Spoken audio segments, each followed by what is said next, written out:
vous avez l'autochtonie. Et je tiens ici à rappeler que les seuls autochtones reconnus par l'ONU au Cameroun, c'est qui? C'est les Mboro, c'est les Pygmées, ou c'est Bagueli, etc. C'est même peuple qu'on ne parle jamais. Les gens parlent, il y avait un Toto sur le panel, il parlait d'expansionniste. Il vient, il critique Maître Chimbal, parce que Maître Chimbal a dit que lui, quand il fait des réunions ici en Europe, il va chez les Bamlékés, les gens font des forages, ils investissent. Et il disait que quand il allait chez ses frères et quand, il constatait que les gens buvaient la bière et draguaient les femmes. On a dit qu'il était raciste. Et vous avez un Toto qui vient. Ils ont failli. Mais attends, papa, tu n'as pas trouvé que la réponse de l'autre aussi était raciste. Parce qu'il dit qu'il y a un peuple là qui fait l'expansion. Vous faites l'expansionnisme comment dans notre propre pays? Vous n'avez pas fait l'expansionnisme quand vous avez pris la terre des Pygmées du centre-sud. Un jour, il faudra qu'on rouvre ce cas-là. Il y a des Pygmées qui sont encore en vie, hein. Ils sont malmenés un peu partout. Moi, je vais poster mes premières vidéos sur TikTok. Ils continuent à faire l'expansionnisme. Ils continuent à faire l'expansionnisme tous les jours. À un moment donné, moi, je dis, il faut faire attention quand vous venez avec certains arguments de l'autochtonie. Et ça fout même le débat. Parce que je vous l'ai dit plus tôt, moi, je n'ai rien contre que des populations historiquement territorialisées comme les Douala se sentent un peu étouffées. Moi, je l'ai toujours dit, hein. Mais vous savez pourquoi est-ce qu'ils sont étouffés? C'est parce qu'on a eu un État suffisamment, un pouvoir suffisamment incompétent pour justement créer des pôles économiques. Pourquoi est-ce que les Bamlékés viennent à Douala? Pourquoi est-ce que les Bamlékés viennent à Yaoundé? Si vous mettez à côté l'aspect historique, les Allemands qui ont encouragé les migrations et les politiques de Théodore Marchand, etc. C'est d'abord parce que c'est là où il y a les opportunités. Et je tiens ici à rappeler en passant que Douala a été construit avec les ressources de tout le Cameroun. Hein. Vous ne pouvez pas exclure des gens de Douala en disant que ce sont nos terres, alors que ce n'est pas vous qui avez construit Douala. Je suis désolé. Et c'est la même logique à Yaoundé. Mais je comprends aussi que les gens veulent préserver leur culture. Mais à un moment donné, c'est exagéré. Parce que moi, j'ai vérifié. Hein, sur une trentaine de maires, il y a combien de maires bamlékés? On parle de 4 maires. Je crois dans le littoral, quelque chose comme ça. Ils ont cité 4 maires. Et 2 maires même étaient métissés avec les populations locales. Ce qui est très peu. Ce qui est très peu. C'est ce que je dis. Que dans le Cameroun, il y a des populations qui sont bamlékés, qui n'occupent même pas des postes là-bas. Et dans le Mungu aussi, le Mungu qui est un département, on va dire, à plus de 90% bamlékés. Douala, pareil, on ne sait pas pourquoi, il n'y a pas autant de représentation des populations qui sont majoritaires dans ces régions-là. Donc ce qu'ils réclament aujourd'hui, on devrait réclamer plutôt le contraire. Mais tu sais que c'est aussi l'expression d'un malaise. Moi, je l'ai toujours dit, hein, quand j'ai commencé à ce combat du fédéralisme, j'ai dit que moi, j'ai grandi à Bonhomme Sadi. Et je vais vous faire une confidence. Moi, j'ai grandi avec les Douala dans mon quartier Bonhomme Sadi. Et j'ai toujours trouvé la culture Douala charmante. Leur patronyme. La façon dont ils s'expriment. Moi, j'étais petit, j'avais honte même d'avoir un nom bamléké parce que nos noms sont toujours un peu en consonance. C'est en grandissant que, bien sûr, tu commences à comprendre que non, chacun a sa culture et que tu aimes ta culture. Moi, j'ai grandi avec tous ces gens-là. Je me suis toujours dit que c'est une langue que moi, j'aimerais qu'on préserve même dans 1000 ans. Moi, quand je suis venu ici en Angleterre, j'ai vu des villes où il y avait des Pakistanais. Ils sont à 80%. Ils ont leur culture. C'est pas beau à voir. Quand je vais en Angleterre, moi, je veux voir les Anglais. Je veux voir la culture anglaise. Je veux boire du thé anglais. C'est normal. Et d'ailleurs, il y a une crise identitaire qui se passe aujourd'hui un peu partout en Europe. Un moindre événement, il y a des riots. On appelle ça riot ici. Donc pourquoi ne pas, si moi je veux préserver la culture Grassfield, pourquoi je ne peux pas permettre aussi? Parce que quand tu parles comme ça, on a l'impression que leur culture est en danger. Je suis désolée, moi étant né, grandi à Douala, leur culture n'est pas en danger. Tu vas même dans les comment on appelle ça, les boîtes de nuit ou je sais pas quoi. C'est la musique Douala. Moi j'ai grandi avec la musique Douala. Mais si je vous dis que je n'ai jamais mis mon pied au Ngondo là-bas, ça va peut-être vous sembler étonnant, mais je n'ai jamais mis mon pied là-bas. Parce que nous, on savait que, je sais pas, c'est même pas qu'on nous avait interdit, mais on savait que c'était le truc. C'était leur truc, c'était leur moment de partage culturel. Donc nous, les Bamlékés, on n'avait pas à mettre nos pieds là-bas. Tu comprends un peu, non? Ce qu'on faisait, en fait, c'est que pendant le Ngondo, il y avait la semaine culturelle du Ngondo, là, ce que Coty François organisait. C'est là-bas où tout le monde se réunissait. Et la plupart des comment on appelle les trucs, là? Des pagodes, c'était les Douala qui les prenaient. C'est même par la suite que on a essayé de généraliser ça. Mais avant, c'était les Douala qui avaient tous les stands. Et on partait, on mangeait le poisson, on buvait, on dansait, on était avec eux. On n'a jamais, jusqu'aujourd'hui, je peux le dire, jusqu'aujourd'hui, on n'a jamais essayé d'effacer leur culture ou bien je sais pas. Je dis pas qu'on efface leur culture. Comprenez? Moi, je donne la responsabilité à l'État camerounais une fois de plus. Je dis ici que, au contraire, moi je sais que les Bamileke, s'ils aiment leur culture, ils savent respecter la culture des autres. Contrairement à ce que les gens pensent. Mais je dis que l'État est responsable. Moi, quand je parle de fédéralisme, pourquoi ne pas avoir la langue douala qu'on enseigne aux enfants dans le littoral? Pas en langue principale, bien sûr, ça peut être une deuxième langue. Pourquoi ne pas avoir une langue grasse-fil qu'on enseigne dans l'Ouest? Pour pérenniser ces cultures-là, on est obligé d'institutionnaliser cela. Je sais qu'on a eu des débats ici où les gens viennent avec des idées que non, on peut faire telle langue à enseigner sur Internet. Zéro. Tant que vous n'allez pas institutionnaliser une langue, ça va devenir une langue morte. Et je vous dis que le douala, dans 100 ans, peut disparaître. Et même la démographie ça se voit. Je suis désolé, c'est un fait. Je ne dis pas que c'est planifié, mais c'est parce qu'il y a un désordre. C'est le propre de l'évolution, non? C'est le propre de l'évolution. Il y a des cultures qui vont disparaître et ça, on ne peut rien y faire. Oui, mais imagine, ce serait... Moi, je pense qu'on peut la protéger avec les institutions, c'est possible. Ça existe. Mais c'est pas à nous de faire ce travail-là, ça sera à eux de faire ce travail-là. Moi, je dis l'État. Moi, je dis l'État. L'État doit faire ce travail-là. Je suis d'accord avec vous. C'est ça. Je sais pas de quelle génération tu es. Il y a ce qu'on institue. On appelait les intégrations nationales. J'ai oublié le nom ou culture nationale, là. Moi, c'est de la promotion ACP du secondaire, là. On nous apprenait les Wondo à Yaoundé, par exemple. Donc, ce sont des cours qui sont là.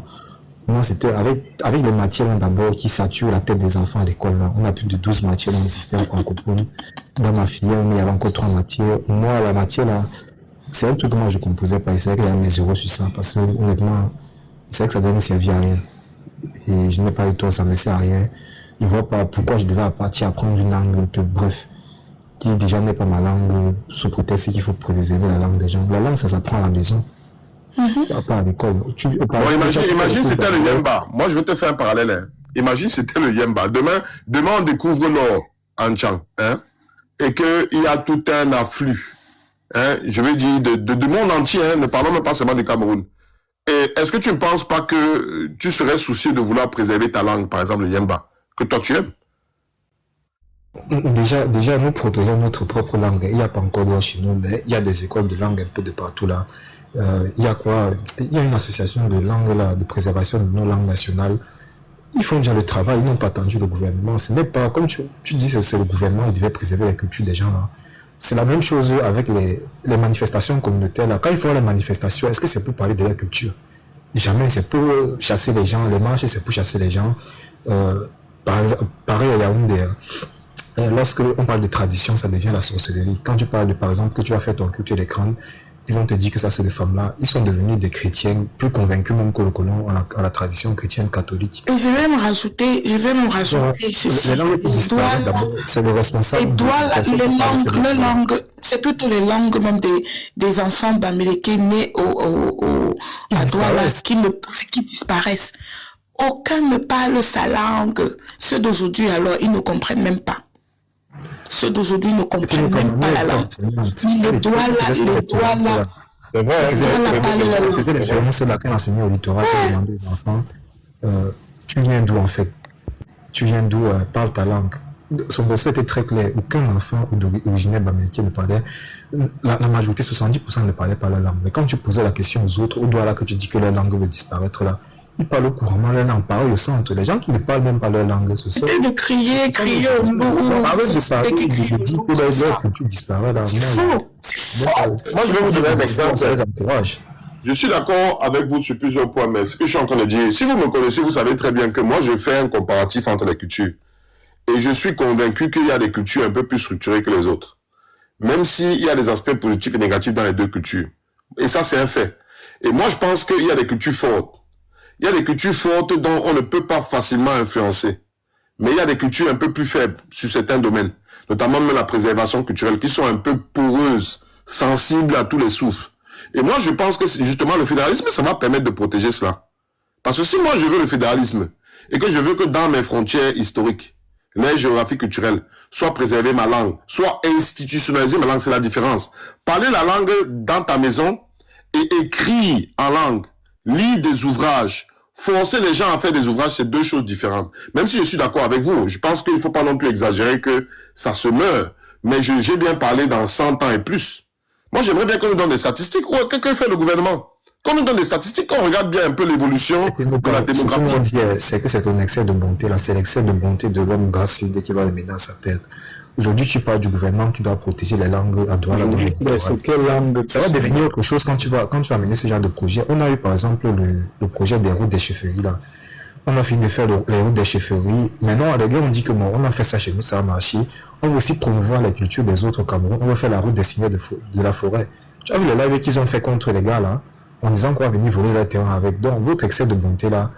Mais est-ce que ce n'est pas aussi lié aussi avec ce que je disais quand je parlais non, il faut qu'on différencie. Chacun ses problèmes. Non, ok, bon, non, je suis d'accord avec toi, mais ce que je suis en train de dire, c'est que même si on décide de penser à une autonomie régionale de l'Ouest, il ne faut pas oublier qu'on est dans le même territoire.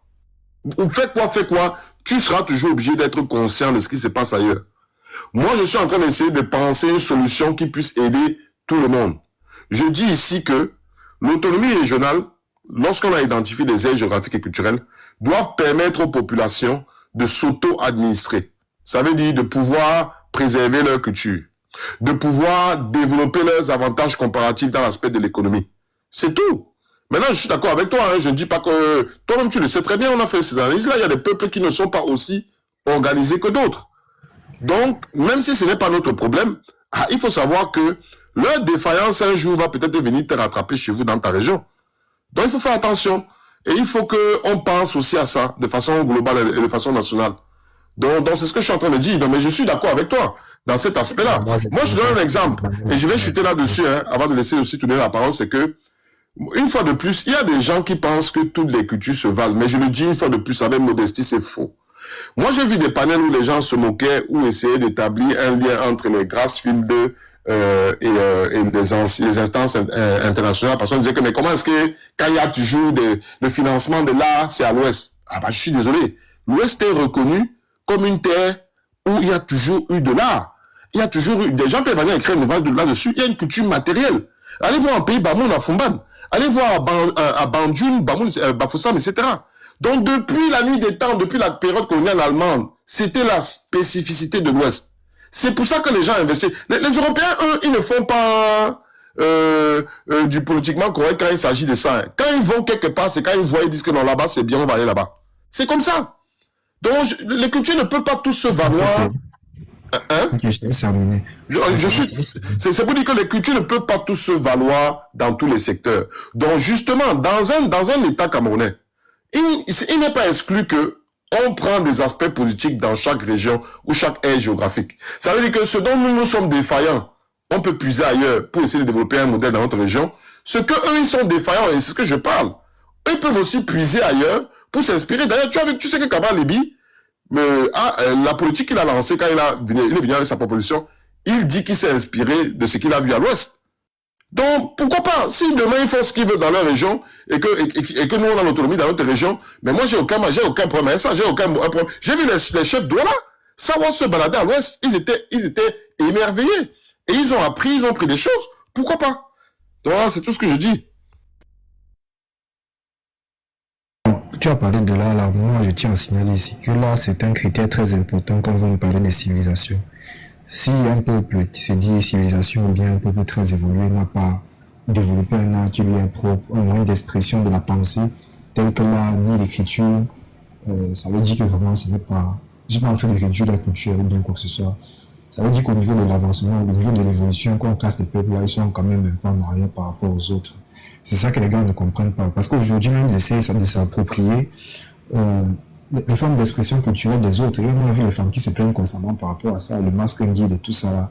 Et c'est pareil un peu pour les autres peuples. Et quand tu parles de l'AFD là, moi je veux rebondir surtout sur ça. L'AFD ne finance pas une région plus que la région du centre et du littoral et de l'Est. L'Ouest arrive en dernière position. Et les projets d'investissement de l'AFD, l'Alliance française de développement, c'est disponible sur leur site. Donc il faut souvent qu'on arrête un peu de répondre à certains discours que les gens veulent nous mettre. Ça, moi j'ai tout vérifié ça. Je savais pas, merci pour ça, honnêtement, moi je savais pas. En termes de financement, le centre est premier. Bon, il y a quand même la capitale, mais l'Est aussi, l'Est est plus financé que l'Ouest. Donc il faut qu'on arrête aussi avec ça. Et les projets culturels qu'on voit à l'Ouest là, c'est justement parce que les gens veulent vendre leur culture à l'international, qui partent auprès d'institutions internationales, contacter des prêts. Et ces gens-là ne sont même plus camerounais parce qu'au Cameroun, parce qu'ils ont l'amour pour leur culture, ils créent des associations, des organisations pour promouvoir leur culture à l'international, justement pour que cette culture-là ne meure pas, parce que ce n'est pas le gouvernement qui doit préserver ta langue ou préserver ton histoire. Ce n'est pas comme ça que ça fonctionne. Donc, juste pour être là. Tu veux parler une fois que MC a fini, tu peux prendre la parole après j'ai tourné. Vas-y MC, après je viens seulement pour faire tourner après. Bon, vas-y, j'ai tourné, je pense que MC a fini. Et ensuite, Géo plus. Je pense que quelqu'un d'autre peut parler, s'il vous plaît. Ok, il n'y a pas de problème. Géo plus, vas-y. Bonsoir au panel. Bon, moi, ce débat d'autochtonie dans le jeune, là, ça, c'est des sujets que j'aime pas trop parler, parce que c'est plus lié à la pauvreté que autre chose, quoi. Parce que j'ai fait beaucoup de pays africains, mais c'est des débats qui n'existent pas à Malabo, à Libreville, à Kinshasa, à Abidjan, à Dakar, à Cotonou, parce qu'ils sont des grands mégalopoles. C'est-à-dire que quand tu vois une ville comme Abidjan, tu ne verras pas les Ivoiriens faire un débat ou les Hébriers qui sont des gars même d'Abidjan, quoi. Ça fait que si le pays se développait et qu'on pensait à faire de Douala une grande ville, ce que je ne sais même pas s'il y a encore des traces de culture ou bien c'est pas de maisons en carabote qu'on voit là, ce qu'on les repousse très loin, quoi. C'est la ville qui va, c'est le fait de se développer qui va imposer cela. C'est-à-dire qu'on a vu comment Dangote est venu imposer ça à Cimenterie dans un lieu sacré. C'est-à-dire que ça n'a pas posé ça a posé un petit problème, mais moi j'ai pas vu les gars se mobiliser pour dire qu'on ne veut pas de ça ici, machin. L'État s'est imposé avec non, on fera ça ici. Et on a fait quoi comme récompense? On a construit, je crois, c'est une maison d'une Gaulois, je crois, à la vallée de la BCT. On dit c'est un don du président de la République. Mais je pense que c'est plus lié au fait que l'État est un peu absent. C'est-à-dire que l'État joue un peu dans les sphères. C'est un débat qui va les distraire. Pendant que le pays ne se porte pas bien, on va laisser ce débat-là se propager, quoi. Mais au fond, on sait que ça ne sert à rien. On aura un État fort demain et qu'on veut faire de nos deux grandes villes des vraies villes. C'est-à-dire que des villes où on fait des projets de tramway, de métro, de BRT, de RER. C'est-à-dire qu'on va tout détruire. C'est-à-dire que c'est un débat ponctuel, quoi. C'est là parce qu'on est pauvre. Et c'est vraiment parce qu'on n'a rien à faire. Quand on voit ce que les Chinois sont en train de faire à Douala, où je vis, mais ils ont carrément déjà un Chinatown. Un Chinatown. C'est-à-dire que quand ils veulent prendre un truc, si vous résistez un peu, ils passent par des moyens bizarres, ils mettent le feu sur le bâtiment et puis on brûle, et puis le gars vend ça aux Chinois. C'est-à-dire que la pression que les Chinois mettent sur eux, l'Américain n'a pas mis le 10e. C'est-à-dire que c'est un débat insensé, un débat pourri, quoi. Quand vous voyez le lieu où on a voulu faire l'hôtel 5 étoiles de Douala, derrière le Djoka Palace, il y a le pont Joss là. Il y a eu un projet hôtelier qui devait se faire là, un projet futuriste. Et qu'est-ce qu'on a cassé là-bas? C'était le carabote. Les gens ont fait tellement de bruit, mais on sait qu'un jour, cette place-là aura un édifice imposant. On peut résister, comment faire des bruits, mais vraiment ça ne sert à rien. C'est-à-dire que le Cameroun a tellement de terre, c'est-à-dire qu'il suffit qu'on leur dit repoussez-vous, aller vers les missionnaires, tout ça là, parce que Douala doit devenir une grande ville, Douala doit devenir une vitrine de l'Afrique centrale. Doit avoir des immeubles R+60, R+70, doit avoir des autoroutes. C'est-à-dire que c'est un débat de pauvreté. C'est juste parce que l'État se dit comment le faire rien pour eux. On va alimenter un débat souterrain là pour distraire les Camerounais. Et puis, bon, on voit. Les mêmes Douala quand on parle là, est-ce qu'ils sont vraiment attachés à Douala? Un Douala, quand il grandit à Douala, son esprit est plus c'est ça que je comprends pas. Plus à Paris, c'est à Douala. Hein. C'est-à-dire que c'est un débat qui n'a même pas de sens. Il n'est même pas attaché à Douala quand il Douala là. C'est-à-dire qu'il est là juste de passage. Quand il veut s'amuser, il vient un peu à Douala, après il repart. C'est-à-dire que c'est un débat insensé. C'est-à-dire que je ne sais pas pourquoi l'État permet ce genre de choses, quoi. C'est-à-dire que les fils d'un pays se divisent pour des futilités. Quand quand on va se développer, il y aura plus ça. Moi, j'ai vu comment les villes comme Shanghai, Pékin se sont développées. Hein. Mais on a repoussé la pauvreté très loin et on les a demandé de se rabattre à côté. C'est-à-dire que, en tout cas, qu'ils évitent juste que le pays se développe, qu'ils prient pour que le pays reste pauvre, c'est la seule chose qui peut les faire alimenter ce débat-là. C'est-à-dire qu'ils prient beaucoup, qu'ils fassent beaucoup de rituels pour que le pays reste un pays pauvre, mal dirigé. Et ce débat va perdurer. Mais s'ils pensent un jour que le pays va se développer, mais voilà, il va être demi. Je peux vous dire une chose, Abidjan, c'est 5 fois la superficie de Douala. 5 fois. Je dis, prenez Douala, faites fois 5. C'est ça qu'on appelle Abidjan. Il n'y a pas ce genre de débat à Abidjan. Ils sont en train de faire des projets de métro, des projets de gratte-ciel, de plus grands immeubles d'Afrique. Ils sont en train de faire des choses. Et nous, au Cameroun, on débat sur le banquier qui est venu acheter un terrain dans le marécage. Ça n'a même pas de sens. Même le marécage qu'on dit là. C'est des trucs qu'on doit raser. C'est que... moi, en tout cas, moi, je vois grand. Hein, parce que moi, je vois un Cameroun immense. Parce que moi, je suis dans une vision où on doit se développer. Je ne suis pas dans une vision de pauvreté où les gens font des débats. Moi, c'est un débat terrible. Et maintenant, pour la culture, c'est plutôt nous qui sont venus à Douala rester là. C'est plutôt nous qui sommes en danger. Moi, par exemple, je comprends ma langue, mais je ne parle pas. Aujourd'hui, j'ai fait des enfants avec une étrangère et je ne vois pas ces enfants-là parler la langue de main. Tout ça parce qu'on a migré vers les villes où il y a de l'opulence, où on cherche de quoi manger. Maintenant, ceux qui vont préserver là, c'est peut-être ceux qui sont restés à l'ouest, qui ont grandi à l'ouest, mais ceux qui sont nés à Douala, ils sont en danger. On ne parle même pas de ça, on parle plutôt de envahir les gens. Les nouvelles applications qu'on a développées là, qu'on développe tous les jours sur la langue, c'est qui les cibles? C'est les enfants qui sont nés dans les métropoles. Voilà, ça ne concerne pas les enfants qui sont nés dans... Oui, ça ne concerne pas ceux qui sont nés dans les villes comme Bafoussam ou... bon, comme on ne parle que de l'Ouest, qui sont nés à l'Ouest. Ça concerne les enfants qui sont nés à Douala et à Yaoundé ou dans le sud là-bas. Donc, moi, j'ai mon fils qui apprend. Ils sont en train de disparaître, ce n'est pas eux, ils sont encore là, ils parlent bien la langue. Moi, j'ai mon fils qui apprend du Duval. Il a fait un concours une fois de master de tout de Miss. Bon, les femmes font Miss, lui, il a fait un master du Duval là. Mais il s'est habillé en tenue de savoir là. Moi, j'étais même étonné. Mais il dit, qui t'a fait choisir une tenue comme ça? Il dit non, c'est l'enseignant qui nous supervise pour le concours. Et je dis, mais toi, tu es maléfique. Bon, et voilà mon fils, qui n'a même pas choisi le NDOP. Et il allait choisir, je ne sais pas comment on appelle le paille là. Moi, j'ai bientôt 50 ans, je n'ai jamais assisté à une cérémonie de Ngondo. Hein. J'ai grandi à Douala, je suis né à Douala. Pour moi, ça ne me concerne même pas. Ça ne me concerne pas quand ils font le Ngondo là. Moi, j'ai connu la base Elf avant que ça en devienne la cimenterie. Je ne me suis jamais intéressé à ça. Jamais. Mais j'ai pas eu des amis, des voisins, voilà, je n'ai grandi qu'avec eux. Je n'ai grandi que dans leur environnement, mais je ne me suis jamais intéressé à leur culture pour dire que je viens envahir. On envahit en quoi? Est-ce qu'on a déjà vu une famille de Douala préparer le tarot? Mais nous, on fait leur Douala, non? C'est plutôt eux qui nous phagocytent. C'est plutôt eux qui doivent même être fiers. Non.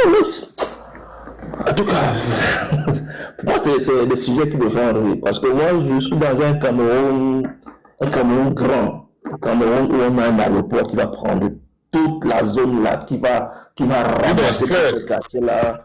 Si tu me permets, parce que tu as dit tellement de choses intéressantes et vraiment, ça me rassure même qu'on puisse encore avoir des frères qui ont une telle grande ambition. Tu sais, ici, sur cette page, on parle parfois un peu de cette différence qui existe entre les cultures. Moi, je suis convaincu qu'il y a le dynamisme qui est inhérent sur certaines populations.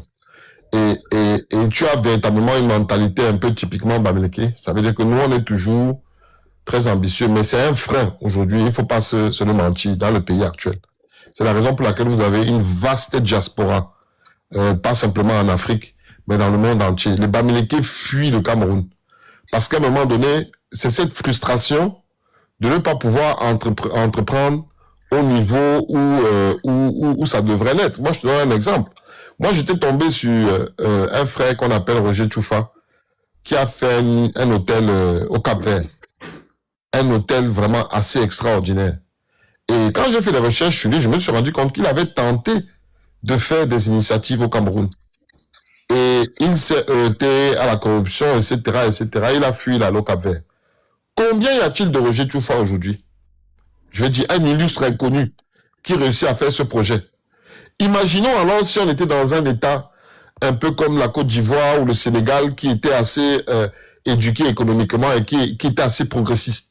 Je pense que le Cameroun, honnêtement, ce sera à un autre niveau. Moi, ce sera le Cameroun d'antan à l'époque des Aïdjo, où on avait des... Je ne sais pas si tu te rappelles du projet qu'on a voulu faire.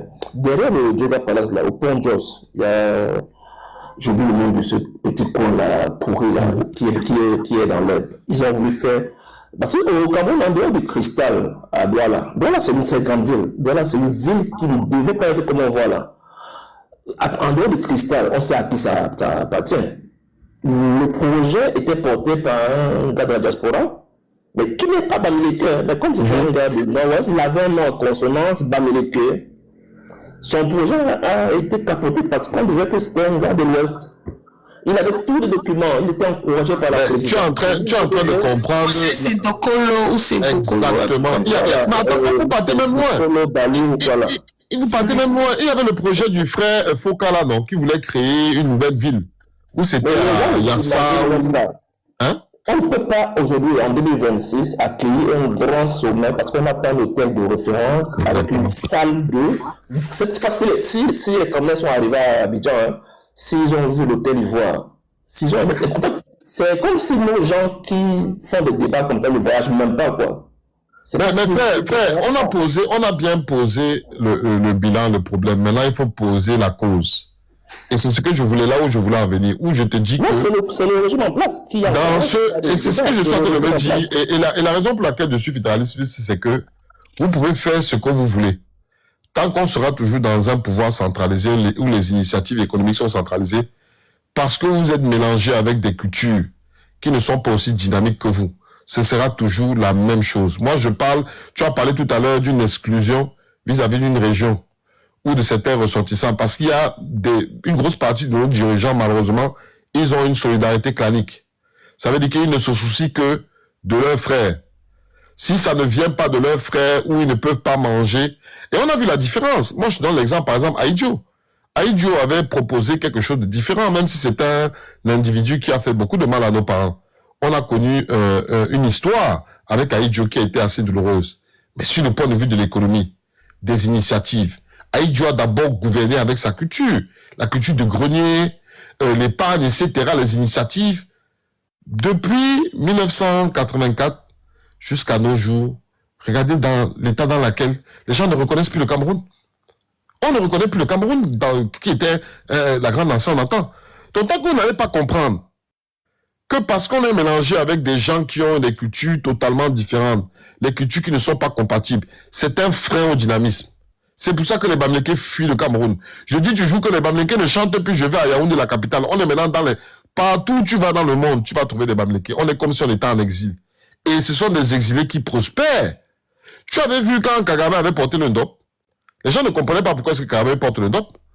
Jusqu'à ce qu'on s'est rendu compte que les investissements que font la diaspora Bamileke dans ces territoires, la même chose en Côte d'Ivoire, tu as parlé de la Côte d'Ivoire, le Sénégal. On est déjà présent dans ces pays-là. Sans compter les États-Unis, sans compter l'Europe, sans compter même l'Asie. Donc vous voyez bien qu'il y a un problème. Quelqu'un a précisé 1982. Donc moi je vous dis que tant qu'on ne pourra pas s'asseoir et de dire que voilà, on sera toujours confronté à ce clash culturel-là, cette incompatibilité culturelle-là. Et il faut développer l'autonomie à chaque région. Ça veut dire que s'il y a certains peuples qui ne sont pas dynamiques et qui veulent être figés dans leurs histoires des tribus, de villages, c'est leur droit. Il n'y a pas de problème avec ça. Mais vous devez donner l'opportunité à d'autres peuples de développer leur région. Voilà. Ça veut dire qu'avec la force de la diaspora et tout ce qui va avec, on a la possibilité de développer un pôle dans notre région. Mais il faut un démembrement politique et économique. Il faut donner la possibilité à ces populations-là. Parce qu'à l'heure actuelle, cette hyper-centralisation du pouvoir-là, ça ne marche pas. Ça ne fait que nourrir la corruption. Et d'ailleurs, nous ne sommes pas à l'origine de cela. Nous sommes un pays de la diversité. Comment on pouvait imposer une super hyper-centralisation à un pays de la diversité? Ça, c'est antinomique. Le fédéralisme, l'institution qui a été inventée, on dit qui est la plus adaptée à encadrer les différences, ça a toujours été le fédéralisme. Vous ne pouvez pas imposer... on vous dit au Cameroun, il y a de tout. Il y a des bantous, il y a les non-bantous, il y a le désert, il y a la savane, il y a la forêt, il y a la... Vous pensez que la diversité, elle est simplement géographique? Elle est aussi anthropologique. Donc voilà le travail qu'on doit faire. Et je vais même chuter en parlant même de l'aspect du pouvoir politique. Parce que les gens nous expliquent que non, il faut qu'on fasse une révolution tous ensemble, nous sommes tous des Camerounais, les gens qui viennent avec le jacobinisme en disant que non, ils nient les différences. Ils pensent qu'un jour le Camerounais va se lever en tant qu'un seul homme, où on va marcher ensemble. Il n'y a pas d'identité nationale camerounaise. Ça n'existe pas. Il n'y a pas d'identité nationale camerounaise. Vous aurez des gens qui vont se soucier de savoir que leur frère est au pouvoir. C'est tout ce qu'ils veulent. Ça s'appelle la solidarité clanique. Ils ne vont pas s'embraser avec vous. Ils ne vous reconnaissent pas. Vous n'êtes pas de leur clan. Donc si vous rêvez un jour, parce qu'on a été influencé par l'expérience de l'Europe, comme les politiciens, les grands politiciens qui parlent bien là, ils pensent que l'Afrique c'est comme en Europe. Oui, on va venir avec les beaux discours, on va parler des institutions, etc., etc., et ça va marcher. Ça ne va jamais marcher. C'est pour ça que moi je milite, je pousse, j'active les gens pour qu'ils aient une conscience régionale. Parce que la conscience régionale, c'est la conscience authentique. Parce qu'elle est basée sur une culture authentique qui a été faite de façon indépendante de l'influence de l'ancienne puissance coloniale et qui existe depuis des millénaires. C'est ancré en nous. Vous voulez substituer ça à quelque chose qui n'a même pas de sens. On parle une langue qui n'est pas la nôtre. On a un territoire qui n'est pas le nôtre. On n'est même pas à l'origine du découpage administratif. Toutes nos familles sont aliénées. Tu vas au Cameroun. Moi, je suis toujours choqué que quand je vais au Cameroun, je vois les gens, ils regardent TF1. Je vois les jeunes, ils connaissent les musiques des rap par cœur. Ça, c'est dans l'aliénation mentale. Voilà, ils sont là comme communauté poreuse, sensible. On ne sait même plus en fait qui vous êtes. C'est-à-dire que si bête à même, c'est un État, c'est un centralisme ou un jacobinisme sur la base de ce que les Camerounais ont créé. J'ai dit oui, ok. Si peut-être même cette hyper-centralisation-là, c'était pour créer un Camerounais nouveau, où on avait une langue typiquement africaine, où on avait véritablement pensé notre découpage. Je dis que, ok, au moins, même si ce n'est pas notre origine, au moins c'est quelque chose que nous avons pensé. Mais nous ne sommes même pas à l'origine de ça. Donc on est en train de se battre, de s'essouffler pour essayer de s'ajuster ou s'adapter à un modèle dont nous ne sommes même pas à l'origine. Tout est zéro. Tout est zéro. Donc moi je dis que tant qu'on n'a pas fait cet exercice-là, tant qu'on ne s'essaie pas, on ne s'assoit pas en tant que peuple et qu'on réfléchit sur tout. En fait, c'est une révolution, en fait. Et la révolution, c'est pas obligé d'être violent. Vous voyez, en France, la France a eu combien de républiques? Quand à un moment donné, vous avez un système qui ne marche pas, vous faites quoi? Vous inventez une autre république. Vous repensez tout. Ils ont même eu leur révolution, bien sûr, c'était il y a longtemps, mais la révolution, ils revoyaient tout. Ils revoyaient même les calendriers. Ils regardaient. C'est bénéfique. Mais aujourd'hui, nous sommes dans un système là, on ne sait pas quoi. Moi, je suis Grassfield, j'appartiens au royaume Banjoun. On a des dynasties, on a toute une histoire. On m'associe à l'étranger, à Samuel Eto'o Ndoulé. Voilà à quoi est réduit l'identité nationale camerounaise. Samuel Eto'o Ndoulé. Alors que mes ancêtres ont inventé des institutions assez extraordinaires. Vous voulez me réduire à des choses qui n'ont pas de sens. Non, moi je dis non. Moi, je veux que mes enfants, quand ils aillent à l'école camerounaise, ils apprennent des dynasties à l'ouest. Je veux qu'ils apprennent notre langue. Je veux qu'ils apprennent ce que nous sommes. Je le dis toujours, l'importance de la culture, il faut la comprendre. Nos ancêtres l'avaient compris. La culture, c'est quoi? C'est comme les maillons d'une chaîne, dont l'origine date des temps immémoriaux. Ça veut dire que ça se transmet de génération en génération. Vous, on vous transmet quelque chose, vous cassez. C'est-à-dire que vous avez une structure, vous avez quelque chose... Bon, prenons même l'image du bâtiment. Vous avez vos ancêtres qui ont construit une structure, des fondations fantastiques. Ils vous demandent de continuer. Vous vous laissez la structure, vous allez vous asseoir sur quelque chose qui est instable, qui a été construit et créé par vos ennemis. Enfin, moi, honnêtement, à un moment donné, il faut qu'on réfléchisse sur ça. Donc, on va laisser ce que nos ancêtres ont fait. Ils ont posé des pierres depuis des générations en génération en génération. Et tout d'un coup, on veut créer des choses sorties de nulle part, qui ont été façonnées par nos ennemis, et on veut s'adapter à ça, jusqu'à ce qu'il y a des gens qui sont prêts à mourir pour ça, et qui critiquent ceux qui veulent une forme de retour vis-à-vis de ce que nos ancêtres ont fait. Non, il y a un véritable problème. C'est une lobotomie mentale. Et d'ailleurs, même les Européens, ils l'ont compris. Quand les Français parlent de l'exception culturelle, ils appellent ça. Quand ils veulent protéger leur langue de la langue anglaise, ils veulent protéger leur culture, etc. Mais ils ne se manquent pas d'aller déverser leurs histoires de la francophonie chez nous en Afrique. Vous venez polluer notre culture, mais vous protégez votre culture. Donc voilà. Donc moi je dis, il faut faire renaître ces consciences régionales-là, parce que ce sont les consciences régionales qui ont donné naissance à l'UPC, ou pas naissance à l'UPC, mais qui ont donné la force de l'UPC. L'UPC ne se serait jamais ancré dans l'ensemble du territoire camerounais s'il n'y avait pas eu le Kumze, s'il n'y avait pas eu la Solibabi, s'il n'y avait pas eu le Ngondo, s'il n'y avait pas eu l'UNTK, et toutes ces associations régionales-là qui défendaient leurs intérêts et qui avaient une conscience régionale. Aujourd'hui, ça a éclaté, on a éclaté tout ça. Ça n'existe plus, c'est devenu le folklore. Nos chefs se réunissent, ils sont là, c'est l'aspect folklorique. On les secoue un peu partout par le gouvernement, on leur envoie une petite rente le mois, on dit que voilà, vous êtes obéissants. Et ils ont même fait pire. Ils ont trahi la culture, parce que ton rôle en tant que chef, c'est de maintenir cette chaîne-là, avec les garants qui sont les notables. Mais ils ont failli sur ça. Et aujourd'hui, nous sommes dans une crise. Vous l'avez appuyé, vous parlez du fait que oui, les Bameke de la diaspora dans les villes comme dans Yaoundé ont perdu leur culture. Mais je peux vous dire que même à l'ouest, ça devient de plus en plus pire.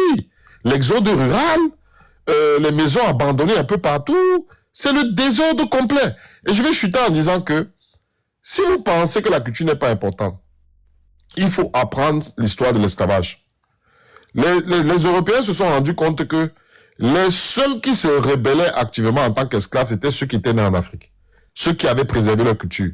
C'est pour ça que la première mission était que quand un Noir posait son pied aux États-Unis, en Amérique, on le déshabillait de sa culture. Voilà, on te déshabille de ton nom, on te déshabille de ta langue, on te déshabille même de ta spiritualité. Tu deviens un esclave mental. Nous sommes tous des esclaves mentaux. Voilà. Sachez que si vous n'êtes pas initié, vous n'êtes pas en phase avec votre culture originelle, vous êtes des aliénés. Et vous ne pouvez pas construire une nation avec des aliénés. C'est pas possible. Pas possible. Donc voilà, c'est une chose à penser en tout cas. Hein. Bon, en principe, pour la culture bamileke, je ne pense pas qu'on a perdu parce qu'on s'est installé à Douala. Je ne peux pas prendre mon cas particulier pour généraliser. Moi, je pense que l'essence même de la culture bamileke est toujours là. Le fait qu'on se replie toujours au village, on a nos rituels qui existent toujours. Je prends l'exemple du rituel des crânes. On a certaines choses qu'on a quand même conservées. Je pense que c'est ça l'essentiel même de la... C'est pas parce qu'on est venu à Douala et que certains ne parlent pas la langue, mais on fait quand même l'effort. C'est-à-dire que je ne veux pas dire que s'il y a un rituel à faire au village, il y a plein de choses. Hein. Parfois, on me demande de retourner à l'ouest parce qu'il y a, parfois, il y a le Ndo. Quand j'ai grandi, que j'ai compris ce que c'était, c'est la culture aussi. On fait toujours ça. Je ne veux pas dire parce qu'on s'est installé à Douala ou à New York ou à Toronto qu'on a perdu, quoi. Quelle est la place des chefs? Quelle est la place des chefs, si tu me permets cette notion rapide? Quelle est la place des chefs maintenant comparée à avant? Le respect, c'est ça que tu veux dire ou bien? Moi, je parle du rôle qu'avaient nos chefs, qui était la préservation de la culture. Moi, je pense que ça a disparu. Tu ne peux pas le nier parce que ce sont devenus des auxiliaires. Il y a ce qu'on appelle l'auxiliarisation des chefs. Ça, c'est un fait qui existait depuis la période coloniale et qui se continue aujourd'hui, où les chefs sont maintenant devenus comme des accessoires.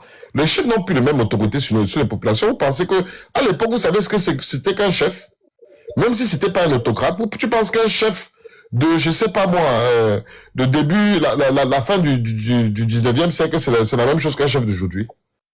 Donc pour moi, même ça, c'est à l'image du fait que on a perdu notre culture se meurt. Parce que ça commence déjà au sommet. Je ne dis pas que non, on a perdu tout, parce qu'il y a quand même encore des consciences qui sont présentes. Je ne nie pas. Mais c'est en train de s'effacer un peu. Parce qu'aujourd'hui, les chefs n'ont plus aucune place. Ils n'ont plus le même respect. On n'a même plus... Moi, je donne un exemple qui me choque. Hein. Pardon de te couper la parole, parce que c'est un sujet tellement passionnant. Moi, je vois aujourd'hui... Moi, je me souviens quand on était petit, on se moquait d'Inquois. Quand je parle d'Inquois, je parle des étrangers à notre culture. Parce que les gens maintenant veulent nous empêcher de parler comme nous on parle. Je vais dire quoi, comme je le veux. On se moquait d'eux en disant que, mais eux, ils attendent que le père meure, leur père meure avant de bagarrer pour l'héritage. Ils habitent encore dans la maison familiale. Ils amènent des femmes dans leur maison familiale. Aujourd'hui, nous faisons la même chose. Moi, je vois des Bamileke qui se discutent l'héritage. Comment vous discutez l'héritage? Je vois des Bamileke qui attendent que leur père meure pour aller prendre l'héritage. Tu vois bien que même sur l'aspect même de la culture même, ça dit que c'est un désastre. C'est un désastre total. Attends, parlons même des chefs Bangoula avec l'enterrement, ce qui se passe en Bangoula avec l'enterrement de Foli Djam, et bien l'illustration du fait que les chefs eux-mêmes attisent le non-respect de ce qu'ils représentent aujourd'hui. Parce que les chefs se mettent devant même pas des caméras, devant des téléphones, expliquer que la femme de Cécile, ça, je n'ai même pas écouté, j'ai juste lu quelques commentaires par-ci, par-là, mais, en fait, ce qui s'est passé, pour le deuil de Folie d'Iran, moi, j'appellerais ça même un scandale parce que beaucoup de Bamileke conscients ont même dit que ce n'était pas normal que le chef mette sa bouche comme ça publiquement, même s'il fallait dire quelque chose, il fallait que ça se fasse en catimini et que maintenant le notable ou bien les sujets viennent juste prendre la décision finale, quoi, ou donner les directives finales, mais pas se mettre devant les téléphones ou les caméras de téléphone et commencer à parler d'un fait divers. C'est des faits divers. C'est vrai que ça concernait il était notable, il était sop. Mais quand même, j'ai trouvé ça vraiment ridicule, réducteur même, à la limite, que les chefs sont arrivés au niveau où ils sont en train de parler des histoires de sang caleçon Non. Il faut que ça change. Et je me dis que ça vient avec c'est aussi un témoignage du fait que voilà, on est même à l'Ouest, ils sont en train de perdre certaines valeurs, ils sont en train de perdre les valeurs du respect, ils sont en train de perdre la conscience même de ce que c'est que le mariage, les histoires d'héritage et tout ça, tout est filmé. Il faut qu'on arrête ça un peu. Faut que ça s'arrête. C'est trop. Il y a aussi le peuple qui est là. Hein. Désolé, hein, on monopolise la parole, mais vous savez, quand on parle de ces sujets-là, c'est tellement on peut devenir émotionnel. Vas-y, hein, le peuple, hein. Je vois que tu es là depuis aussi. Oui, moi, ce que je me dis, c'est que salut à toutes et à tous. C'est que quand nous constatons aussi que nous avons déjà des rois même qui font le pèlerinage à la Mecque à l'Ouest Cameroun. Vous voyez un roi à l'Ouest Cameroun qui va faire le pèlerinage à la Mecque. C'est un choc, il devrait être destitué une fois. C'est une haute trahison parce que d'abord, historiquement, nos ancêtres qui ont subi 1400 ans de traite arabo-musulmans, qui ont subi des castrations, des génos sur eux, jusqu'à 1967-62, autour de la Kaaba à la Mecque, on vendait les femmes noires. Jusqu'à présent, dans les pays arabes, il va insulter la mémoire de nos ancêtres. Parce que le roi, c'est quoi? Il est le porte-étendard des traditions, le gardien des traditions, le pérennisateur de nos us et coutumes. Il va toucher les trucs de Kaaba, il vient toucher nos traditions avec. Scandale. Mais c'est maintenant que ça se voit. Et c'est comme ça, je vous dis, l'Égypte antique est tombée comment? Elle est tombée parce qu'ils ont commencé à flirter avec les traditions des autres. Les autres sont, regardez comment les autres sont. Ils disent tu respectes la tradition ou rien. C'est la même chose qu'on doit avoir. C'est pour ça, moi je dis, moi personnellement, je ne pense plus au Cameroun. Moi je pense comme les gars du nord-ouest et du sud-ouest a dit, please, forget us. Mais je dis, regardez, les amis, les gars du nord-ouest et du sud, ils ont compris une chose. qu'il y a une incompatibilité fondamentale. Et regardez où quand les gars du Nord ou du Sud ont commencé à revendiquer. Ils étaient en Banga, à Mombo, à Penja, à Loum. Et ce sont des localités qu'ils n'ont jamais, ils ont revendiqué à l'ouest, et au nord-ouest et dans le Mongo. Parce que ce sont les endroits sensibles pour eux. Ils savent que là, c'est de chez eux. Ils sont pas allés partout. Et les populations n'ont pas été persécutées. Donc, ils savent qui est leur cible. Les amis, ce gouvernement qui est là, ils veulent déstructurer notre identité. Et un peuple qui a perdu sa culture est un peuple vide de soi-même. Regardez au Cameroun, les peuples qui ont bafoué les coutumes, qui ont craché sur les ancêtres, regardez ce qu'ils sont aujourd'hui. Des êtres humains avides. Tout ce qu'ils font ne prospère pas. Tout ce qu'ils touchent, c'est de la calamité. Les Libanais viennent vous chicoter chez vous. Les Chinois viennent vous chicoter chez vous. Le gouvernement ne travaille pas. Des êtres humains qui sont vides d'eux-mêmes. Pas de consistance, pas d'identification viscérale. La Chine, regardez l'Asie. Elle s'est basée sur ses coutumes. L'Europe se revendique être judo-chrétienne. Les Russes sont orthodoxes. Et mais nous sommes quoi? Nous sommes d'abord d'une poubelle. Il y a les Ngans, les Pans, témoins de Jéhovah, Adventistes 17e jour, sunnites, chiites. Jusqu'à nos rois vont dans des faire le pèlerinage à la Mecque. Mes amis, c'est comme ça qu'on nous infiltre pour déstructurer. Et je dis à ceux qui veulent attaquer ceux de l'Ouest, le jour que vous allez toucher notre tradition, là on va vous dire que parce que vos petits trucs que vous installez les chefs partout, vous faites ceci. Logique, le temps que si vous touchez à notre tradition, ça se joue. On va vous montrer que nous sommes capables de faire valoir ce que de droit. Si vous avez détruit votre cellule traditionnelle, vos us et coutumes, c'est votre problème. Mais nous, on ne touche pas ça. Et ça, c'est notre... Et j'ai dit, nos frères là, il y a le frère qui veut ouvrir notre site là. Là-bas, on doit apprendre, il doit avoir les instituts de langue du Krasfil. On apprend le Bouddha, le Nchang, le Bafang, le Munjumba. Tout là-bas, il y aura des enseignants. Même s'il faut ce qu'on appelle le soutien participatif chaque fin du mois. Si quelqu'un peut, pourquoi on a, même nos enfants qui sont nés aux États-Unis, en France, en Allemagne, en Italie, ils auront des enseignants dédiés pour leur enseigner. Pour qu'ils sachent même que c'est quoi le LACAM. C'est quoi le conseil des 9 notables. J'ai visité les chefferies traditionnelles à l'Ouest. C'était un gouvernement. Le roi là, les 9 notables qu'on voit, ce sont les 9 ministres. Il y a le ministre de la Justice. Il y a tout. On ne va pas venir bousculer ça pour aller adopter la tradition des autres. Je pense que c'est même une insulte à la mémoire de nos ancêtres. Le système politique en Allemagne n'est pas le même système politique qui est en France, n'est pas le même qui est en Angleterre.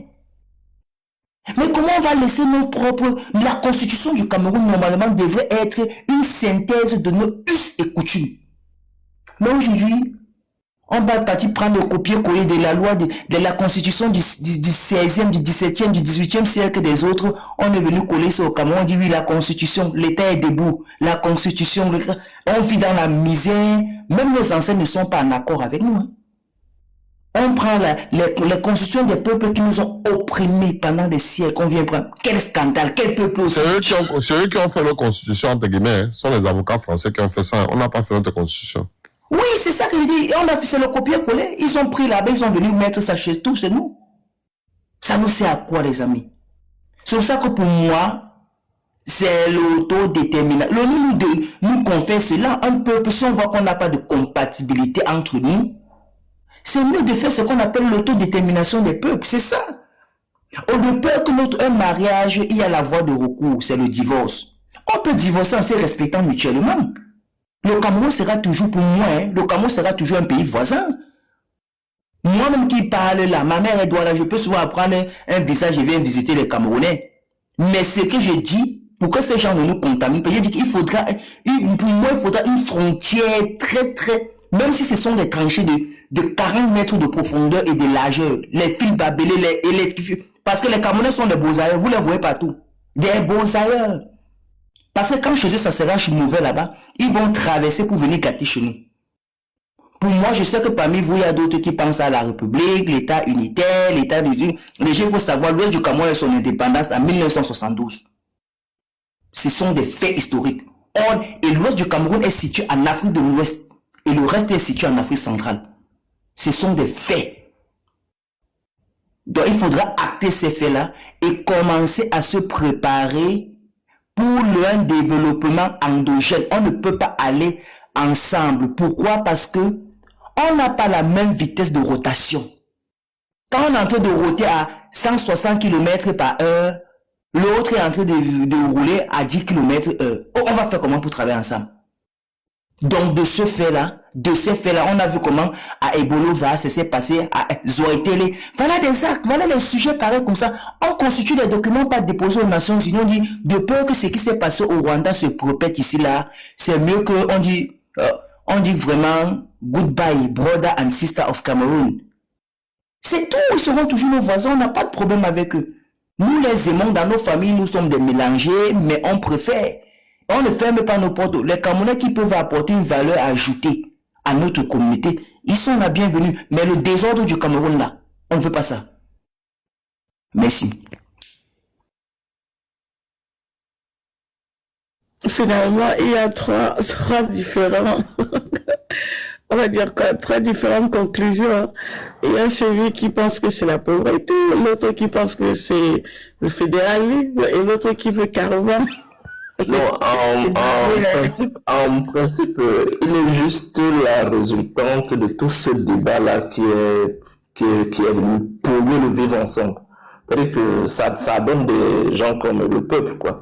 C'est pourquoi je dis que c'est plus lié à la pauvreté. C'est-à-dire que si on avait continué à se développer et à penser grand, comme à l'époque d'Aïdjo, parce que le Cameroun était un pays c'était un exemple, hein, c'était un pays qui voyait grand. C'était, ceux qui sont jeunes ne savent pas, le Cameroun était un pays à revenu intermédiaire dans les années 70. Pays à revenu intermédiaire. Et les perspectives économiques qu'on donnait au Cameroun, c'était qu'on devait être comme les dragons d'Asie. C'est-à-dire qu'aujourd'hui, quand on parle de l'Indonésie, la Malaisie et consorts, le Cameroun devait être en 2026 comme ces différents pays-là. On devait être cité, on devait être... Moi, je ne sais même pas trop. C'est-à-dire que c'est... Quand on voit les gens qui parlent aujourd'hui de se séparer, de ne plus se mélanger... Mais on ne va pas continuer à parler du passé florissant. On est en train, on est en train de trouver des solutions. On veut retrouver ce passé-là, ce passé glorieux-là. On a bien compris que on est en train de tourner en rond. On a affaire aux gens qui ne veulent surtout pas qu'on aille vers cette perspective-là. Donc, qu'est-ce qu'on fait en tant que peuple, qu'est-ce qu'on fait? On trouve une solution pour nous-mêmes déjà. C'est pas ça? Non, moi je suis plutôt pour renforcer la cohésion. Donc non, ça ne sert à rien. Donc on va rester stagnant avec eux là. Pendant ce temps, lorsqu'ils auront envie de nous frapper, ils nous frapperont. Lorsqu'ils auront envie de nous soulever, comme on dit, ils nous soulèveront. Donc en fait, ça dépendra de leur humeur, quoi. La manière qu'on se sentira avec eux. Moi, je suis désolée. Depuis quelques années là, moi je supporte plus ça. Il y a une fin à toute chose, ça va forcément finir. On ne va pas rester médiocre toute la vie. Il y aura forcément une fin. En tout cas, la nouvelle génération n'est pas prête à être aussi conciliante que l'ancienne. Je suis désolé. Mais si la nouvelle génération, moi j'ai une vingtaine d'années. Je veux dire, nous sommes pas, ça fait 44 ans. Qu'il y ait une équipe de paresseux qui ont pris le Cameroun. Le monde évolue, les amis. On voyage partout dans le monde. On voit le monde. Moi, je ne peux pas venir au Cameroun avec mes amis pour visiter le Cameroun. C'est qu'ils vont rire, ils vont dire que wow. Tu ne peux pas. Regardez Yaoundé, ça c'est une capitale. Vous savez que le ministre de la Santé de l'Inde, il est venu en visite au Cameroun, en visite de travail. Il a chopé, les moussous l'ont piqué, il a chopé le paludisme, il est rentré en Inde, il a perdu la vie. En plein capital. Il faut taper sur Google. Jusqu'à la famille du ministre, l'Inde a dit, mais qu'est-ce qui se passe au Cameroun? En plein capital, il est venu pour une conférence. Il dormait dans vos hôtels que vous dites. C'est l'hôtel Hilton. C'est l'hôtel le plus grand. Vos conneries là, c'est la poubelle à ciel ouvert, les amis. Est-ce que ce sont les Camerounais? Et ce sont moi je me demande, ce sont les êtres humains qui vivent au Cameroun là-bas. Paul Biya lui-même qui voyage partout, il ne peut pas faire le copier-coller. Il ne peut pas, même le copier-coller dépasse par reçu. Les amis, ça fait 44 ans. Hein. On a entendu, c'est trop. 44 ans. La Chine, pour être ce qu'elle a là, c'était à moins de 30 ans. Il faut, si un être humain qui est conscient, ce qui prend les décisions rudes, et la chance que Paul Biya a eu, il a eu une jeunesse éduquée, instruite, déterminée, qui aime le développement, travailleuse et battante. Qu'est-ce qui l'a empêché? Leur objectif, ce n'est pas que le Cameroun évolue. Hein. Le objectif, c'est qu'il faut que ce soit Amot qui soit au pouvoir. Tant que c'est un Amot qui est au pouvoir, c'est ça, c'est bon. Ils n'ont pas un projet de développement. Hein. Même quand vous écoutez Elie Bilobé, vous allez donner un projet de développement. Est-ce que pour vous allez donner, même lors de ses campagnes, vous donnez un projet de développement? Il n'a rien. Pour eux, c'est que Amot doit rester Amot. Vous, le reste là, vous êtes des esclaves. Monsieur, moi, je ne peux pas accepter ça. Si vous y avez l'espoir. Ils nous vendent aussi un semblant de protectionnisme là, que nous, le président essaie de protéger les ressources. Non, en fait, ils ont toujours des prétextes pour prouver ou bien pour justifier le non-avancement des choses, quoi. Non. C'est les autres qui sont les prédateurs et tout ça. Nous, on est là, le président les protège de la prédation de ci, de ça et tout. Vraiment des discours. Moi, avant, je gobais ça, mais franchement, à un moment, lorsqu'on se rend compte que ces mêmes réserves dont on parle là, certaines personnes s'en servent pour mener des trains de vie de Pacha, il faut bien qu'on se pose la question mais de qui se fout-on? Donc, I'm sorry. Moi, je ne suis plus bon là. Si on mange, tout le monde mange. Sinon, en fait, c'est le manger ensemble le problème. C'est ça qui pollue le vivre ensemble. C'est pourquoi il dit que c'est lié à la pauvreté. Hein. C'est parce que, moi, je pense qu'il y a une fin à toute chose. Pourquoi c'est arrivé? Pourquoi on en est arrivé là? On a un président qui a basé sa vie sur la préservation du pouvoir, c'est-à-dire que rester au pouvoir le plus longtemps possible. Et quand tu as pour ambition de durer le plus longtemps possible au pouvoir, tu ne peux pas travailler en parallèle. C'est-à-dire que c'est quasiment impossible. Un président qui a pour seule ambition de durer au pouvoir ne peut pas avoir des ambitions de grandeur. Ça, il faut qu'on oublie ça. Et c'est la mission du président actuel, c'est-à-dire que c'est de rester le plus longtemps en vie et le plus longtemps président. Et pour le faire, il faut donner quelque chose au peuple. C'est-à-dire que, qu'est-ce qu'on peut leur donner? C'est ce genre de débat, les débats futiles comme ça. C'est-à-dire que les débats d'envahisseurs, rentrer chez vous, c'est-à-dire que des débats qui n'ont aucun sens. C'est ça que je dis. Et c'est fait exprès. Quand vous voyez un monsieur comme Elie Bilobé qui voyage sur Yaoundé presque tous les week-ends, qui finance cela? Qui se retrouve à Paris constamment, à Monaco, qui se retrouve aux États-Unis, qui facilite tous ces déplacements-là. Ça veut dire qu'il y a quelque chose qui est mûri dans tout ça. Un pays où on ne peut pas marcher, même pour dire qu'on n'a pas l'électricité, mais on peut marcher pour dire à une communauté que rentrer chez vous et c'est permis. Ça veut dire que c'est une politique qui est bien mûrie, qui est bien alimentée. Et ça, c'est fait exprès, c'est pour détourner le regard vers les vrais problèmes. Vers les problèmes d'éducation, les problèmes de route, les problèmes d'eau, les problèmes de santé. C'est-à-dire qu'on a tous les problèmes du monde au Cameroun. C'est qu'on a tous les problèmes du monde au Cameroun. C'est-à-dire que l'insécurité, c'est créé, impossible de marcher à Douala où il y a Yaoundé à 22 heures. Impossible.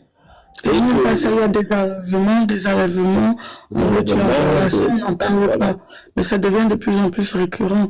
Et c'est des systèmes de terreur. Surtout quand on est devenu la Colombie. Je me rappelle, en 1988-87, moi je me rappelle, on diffusait beaucoup de documentaires sur la guerre d'Indochine, sur la guerre de Lumumba, avec Jean du Katanga, beaucoup d'Éthiopie passaient à la télévision. Je me disais, pourquoi on faisait ça? Il y a un enseignant qui m'a dit un jour, non, ils le font exprès, c'est pour travailler le mindset des Camerounais, pour leur faire comprendre que si vous vous amusez, vous allez devenir comme ces gens-là. Et ça a créé une peur dans les Camerounais. C'était fait vraiment exprès. Tous les soirs, pratiquement, tous les soirs, la CIA TV ou CTV passait un documentaire de guerre, un documentaire de l'Éthiopie. C'était fait exprès. C'est-à-dire que c'est un système qui a été bien mûri, bien pensé. Et c'est ça que ça donne jusqu'aujourd'hui. C'est-à-dire qu'on nous disait que on a la paix c'est la chose Est-ce qu'on est encore en paix? On a des champs de guerre dans tout le pays. Hein. Vous allez au nord-ouest, vous allez au nord. Vous pouvez pas... Non, même dans nos grandes villes, impossible de marcher à partir de 22h. Ça veut dire qu'il n'y a même plus la paix quand on disait que c'était cher au président. Donc, en fait, moi j'ai toujours espoir. Il y aura une fin. Toute chose a une fin. On ne va pas souffrir éternellement comme ça. Il y aura une fin à toute chose. Peu importe qui viendra après, mais ça ne peut pas perdurer. On dans combien d'années parce que Pondé a fait 50 ans. Dans 2007, 2034, là. Il y a forcément une fin. Oui, et son fils va venir encore faire 50 ans. Non, il fera, même si le fils, il ne fera pas comme le père. Même si c'est Chantal, il fera pas. Non. Moi, vous même si, écoutez mes frères. Vous acceptez ça? Même si. Non, c'est ça. Moi, je dis, même si. Voilà, même si oui. Mais maintenant, il y a les gens aussi qu'il faut comprendre aussi que David aussi, la liberté, hein, c'est un mot à caractère polysémique. Je respecte votre choix. Je respecte le choix, oui. Mais il faut aussi comprendre qu'il y a des gens comme nous là, qui disent que ils préfèrent quitter dans un bateau qui a déjà coulé. Mais vous voulez aller jusqu'à la gare avec un bateau qui a coulé. Je respecte, vous savez peut-être nager, vous savez, le FMI ne prête plus l'argent au Cameroun. C'est maintenant les Chinois, c'est pour ça que les Chinois vous chicotent. Les Libanais, vous esclavagisez, vous traitez d'esclaves dans votre propre pays. Vous acceptez ça. Je comprends que c'est normal chez vous. Les gens, comment est-ce qu'elle partait donner naissance? La chose la plus évidente d'un pays où il y a des êtres humains. Même des animaux, les animaux entre eux se facilitent la tâche de donner la naissance. Comment est-ce que son seul défaut, elle n'avait pas 15 000 francs CFA? Le pays n'a pas pu penser d'avoir une couverture de santé primaire, de nécessité vitale, universelle au Cameroun. Donc même une femme qui veut donner naissance.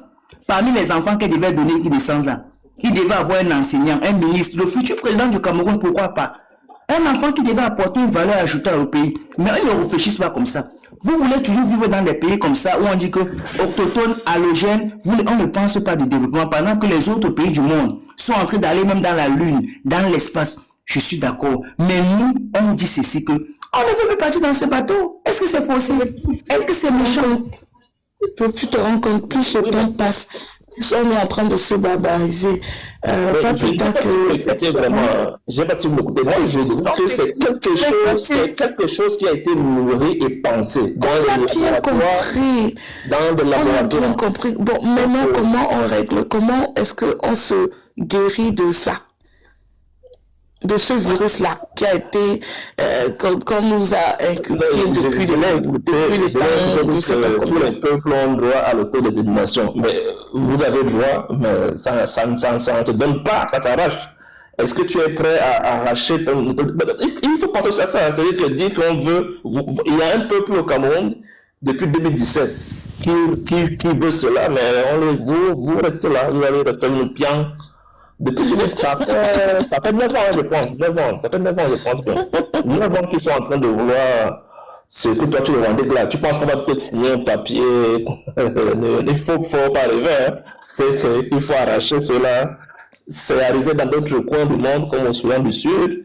Mais va te renseigner comment les gens du Soudan du Sud ont fait pour je sais. Comment les choses à faire. C'est justement que je ne veux plus un discours comme le tien là. Non, ça va aller. Moi, je veux plus. Il faut qu'on soit clair. Je dis que vous pouvez, comme toi tu dis, c'est un droit, mais ça s'arrache, ça ne se donne pas. Il faut maintenant ouvrir les yeux. C'est ce que je dis. Moi, je suis réaliste. Maintenant, je dis que on peut créer le vivre ensemble si on mange ensemble. Si on développe le pays, on n'aura plus ce genre de débat. Moi, je dis que vous n'êtes que la résultante de ce que Biya a mûri pendant 44 ans. Je dis c'est fait exprès. Des laboratoires ont travaillé sur ça. Comment conserver un pouvoir avec un peuple éveillé. Parce qu'on a quand même un peuple qui est assez éveillé. Hein. Il faut voir l'indice de développement des Camerounais. Les Camerounais sont très structurés, très éveillés. Comment Biya fait pour les manipuler pendant 44 ans? Ça veut dire que c'est aussi des gens éveillés qui ont pensé à ça. À créer ce genre de débat-là, à créer ce genre... C'est pourquoi moi je dis ça en rigolant. C'est vraiment le manger ensemble qui manque. Et ça crée ce genre de choses. C'est pourquoi je dis que c'est lié à la pauvreté. Ce qu'on appelle nos villes là, ce ne sont pas des villes. Pour moi, ce sont des villages. Il y a Yaoundé, Douala et Conso. Le jour où on aura des villes, vous verrez qu'on ne verra plus ce qu'on voit là. C'est des faux débats, quoi. Il faut juste qu'on se développe. Ce débat va prendre fin à la seconde, à l'immédiat même. Ah, San Antonio, en tout cas.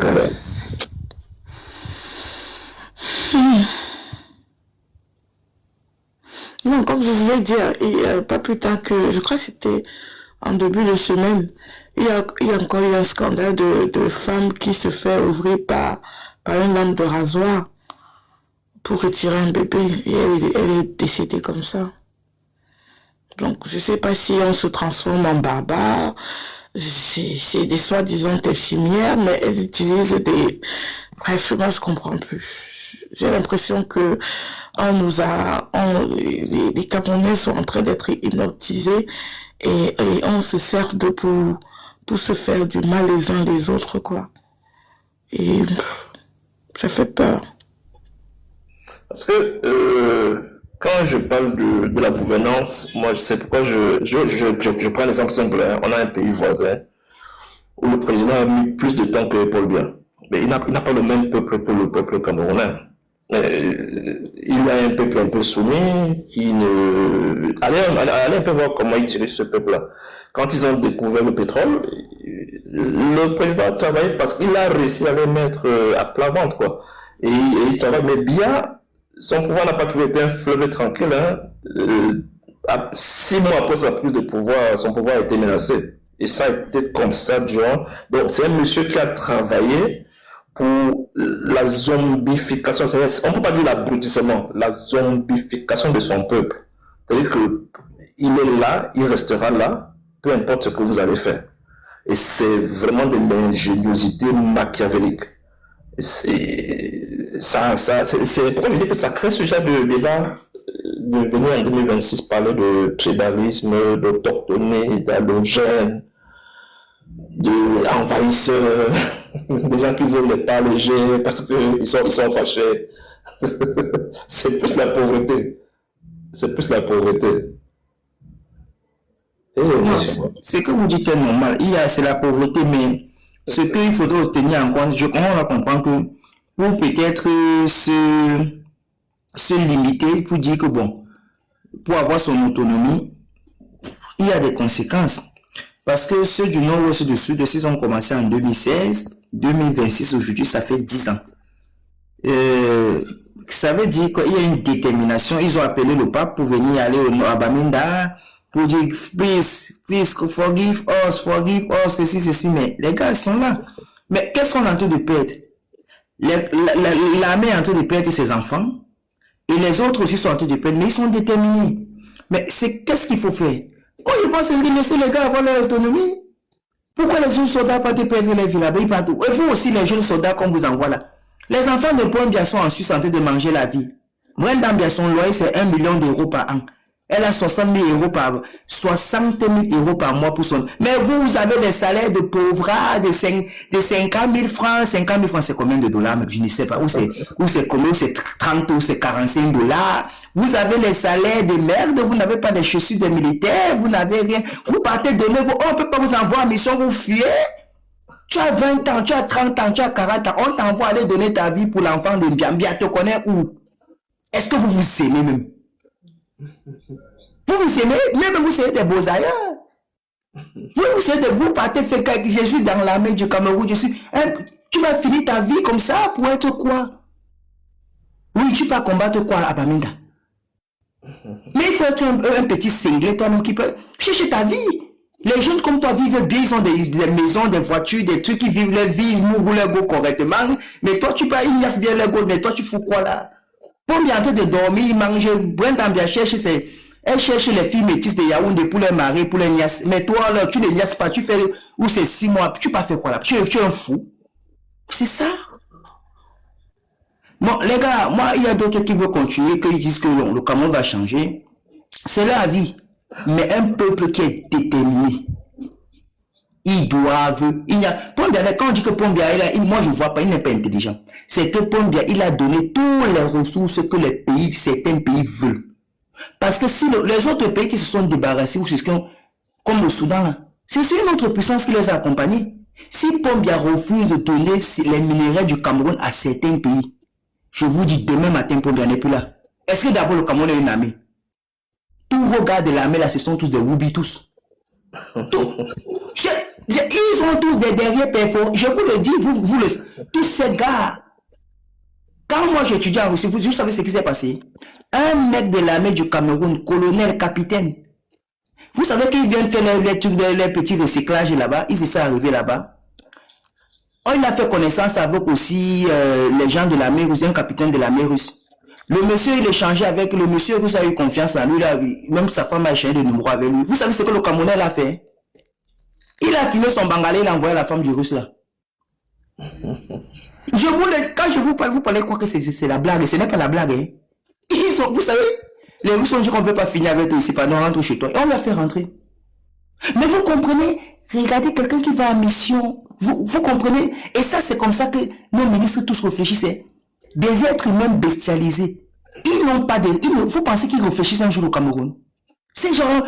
Un pays normal, on doit avoir des commissions géostratégiques qui vont penser le Cameroun, dire que dans 100 ans, dans 150 ans, le Cameroun sera comment? Voilà les Libanais qui entrent là-bas, ils sont combien qui sont entrés? Et s'ils viennent, ils font les enfants comme ça, dans tel nombre d'années, ils seront combien ici là? Comment? Mais les Libanais, un mois n'a même pas le droit d'être considéré comme un bien meuble au Liban. Dans leur constitution, la kafala.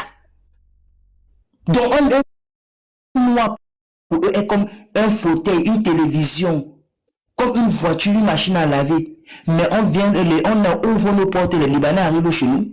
Ils ont la nationalité camerounaise, ils ouvrent les entreprises, ils esclavent. La société sortit comme les amis. Vous connaissez les yaourts d'olé que vous buvez, que les gens boivent au Cameroun, d'olé là. C'est les Libanais. Vous pensez qu'ils sont un pays sérieux, les amis? L'alimentation de votre pays que vous nourrissez, vous donnez ça à un étranger. Dolé, c'est libanais. Oui, Dolé, c'est libanais. Le nom de la société, c'est Sotikam. Mais les yaourts Dolé, là, oui.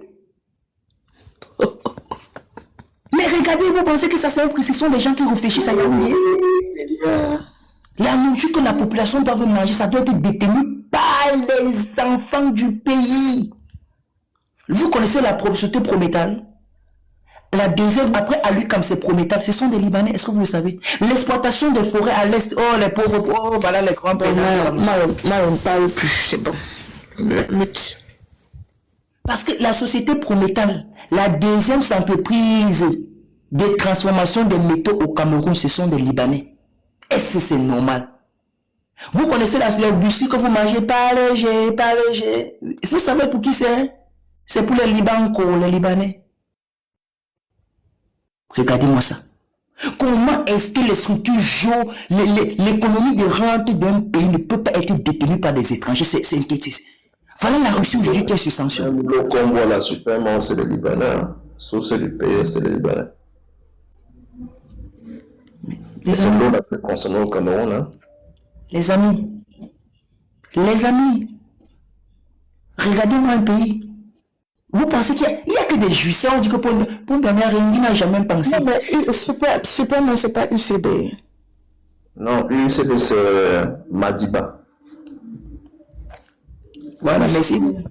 J'ai pu super, mais pendant des années, je croyais que c'était camerounais. Les Libanais, en fait, c'était camerounais, mais depuis au moins 20 ans, ils ont repris ça. Et vous savez qu'on fasse une liste, il faudrait qu'on fasse une liste de toutes les structures libanaises, turques, syriennes. On a même déjà des eaux chinoises au Cameroun, hein? Des eaux et des jus chinois. Donc vous voyez tout ça. Donc il n'y a même pas un système de protectionnisme économique qui est fait au Cameroun. Tous les pays du monde font ce qu'on appelle le protectionnisme économique. Mais chez nous, ce n'est pas ça. Les amis, ça c'est moi. Les gens qui vont rester dans ce pays-là, qui restent, moi je ne veux plus. Je veux un pays qui protège. Regardez une petite fille de 2 ans qui part à l'école. Elle partait seulement apprendre, jouer avec ses amis, apprendre, danser, jouer. Mais on a vu l'enfant. Un gars de la garde présidentielle qui prend une petite fille de 11 ans, il veut et puis il finit, il killame la petite. Garde présidentielle.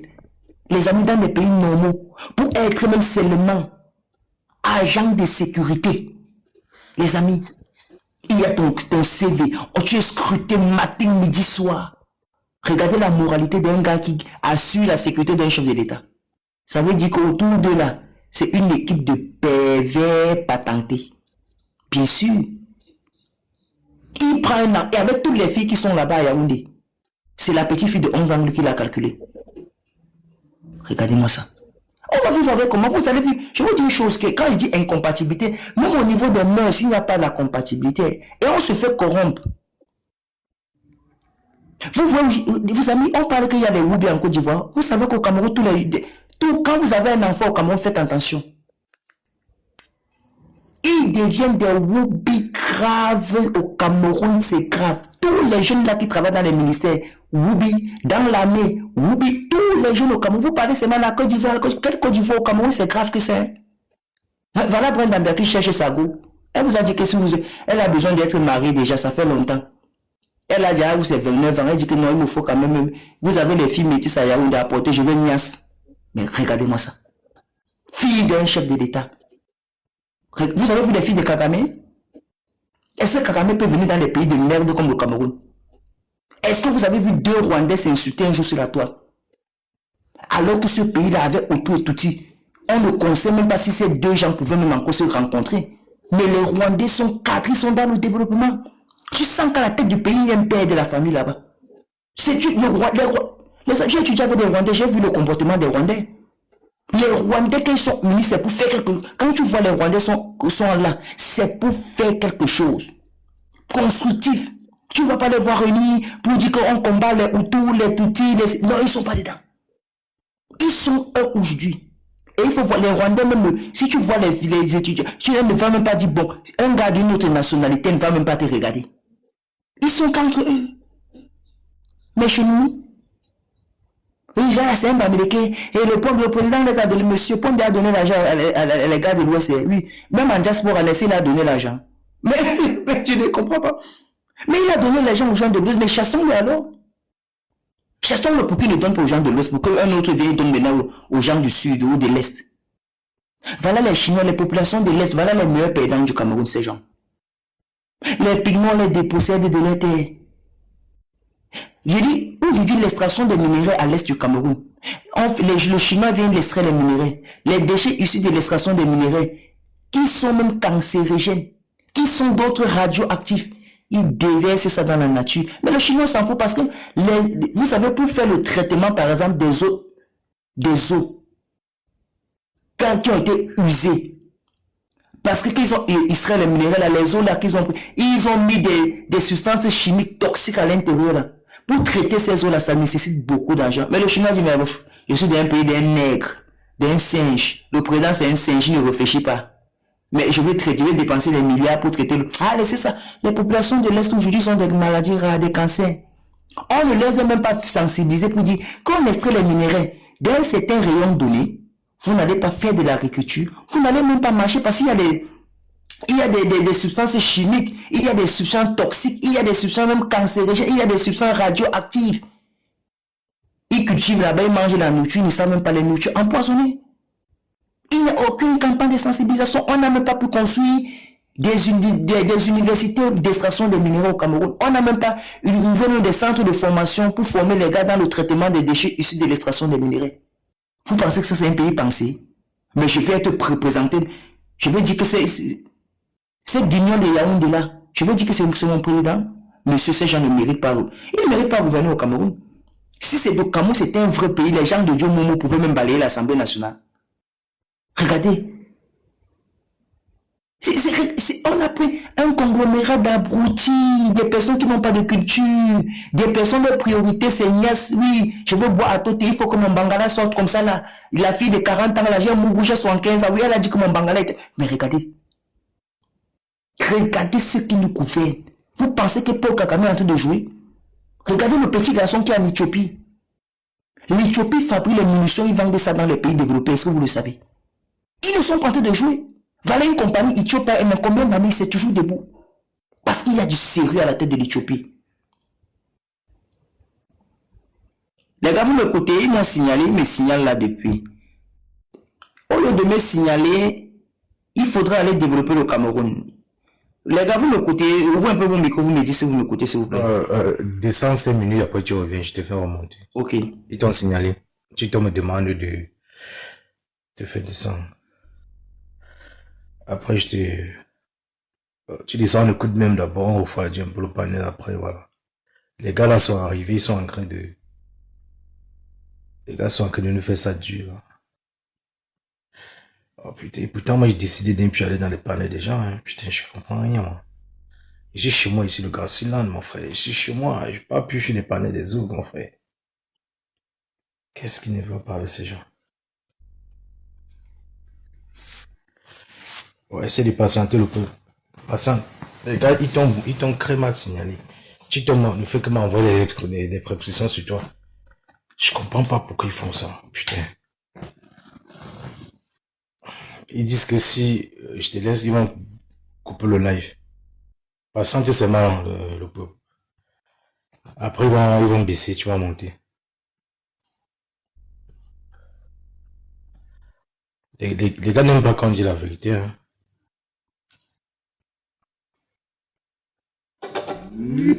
Ouais, il faut souvent coder, là. Surtout le mot de Kilam, les bruits comme ça. Tu sais que le mot que tu as dit, le mbit que tu as parlé là, tu te connais le mbité.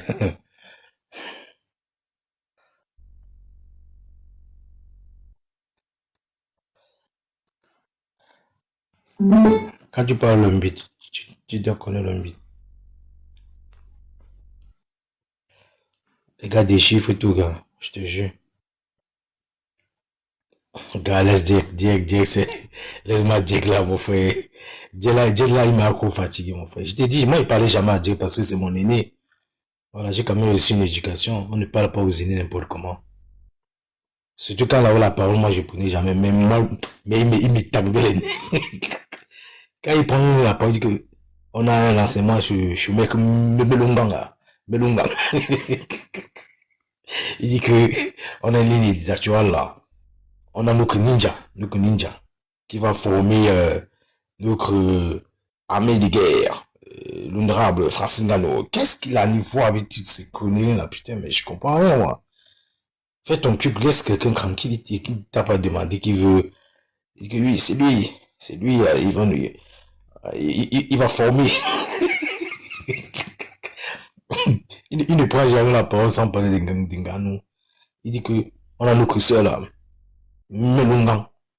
Il y a les ancêtres qui sont venus la parler. Des ancêtres. Melungan, c'est elle. Hein? Pas l'écriture du roi Bamoun. Qui t'a dit que là-bas, de l'autre côté, tu vas me laisser parler. On va te jeter par la fenêtre. Il ne sait pas le terrain qu'il joue. Hein. Il joue avec un terrain glissant. Il dit que hein, c'est elle. Elle va nous apprendre la langue, les écritures, les saintes écritures. Recensez-vous.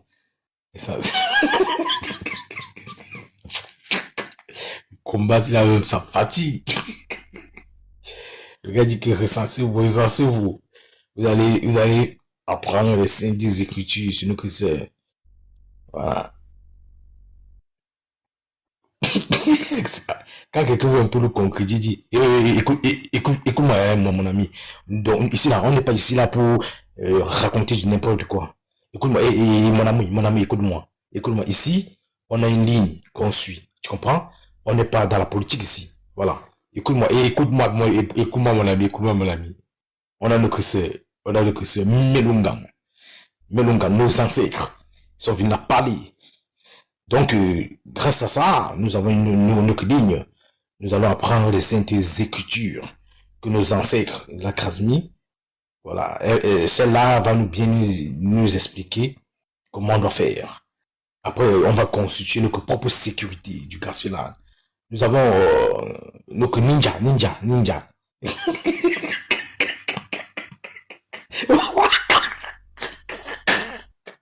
Ouah, les bams.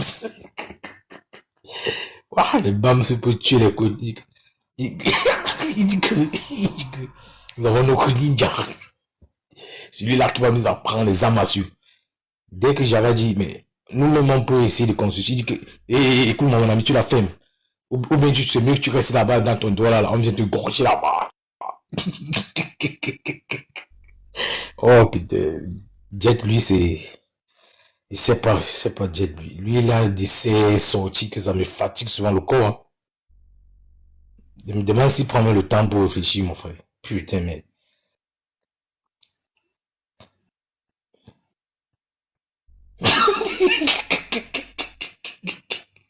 Il dit que. Il dit qu'on a français Nganou. C'est le ninja. Nganou s'est fait les milliards, mon frère. Il n'a rien à foutre avec ça. Un milliardaire, tu penses qu'il est là pour te faire plaisir? Le gars là pour se faire les milliards, mais il ne comprend pas ça. Il est seulement là. On a notre Francis là, Nganou. Il dit que c'est notre champion. C'est notre champion. Il ne connaît pas. Il blague celui-là. Il dit que c'est notre champion. Nganou. Celui-là qui serait notre leader pour la formation des ninjas. Qui va sécuriser le commerce. Là, quand c'est attaqué, il y a l'autodéfense. Cette autodéfense-là serait représentée pour la communauté grassulante, pour essayer de conquérir.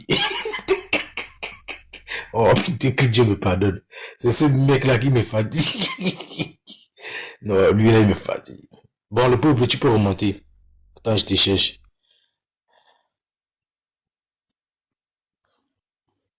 Voilà, tu peux revenir. Je pense que ça s'est bien calmé le peuple.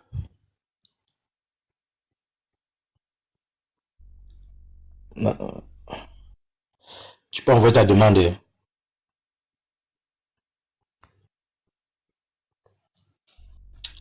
Aïe aïe.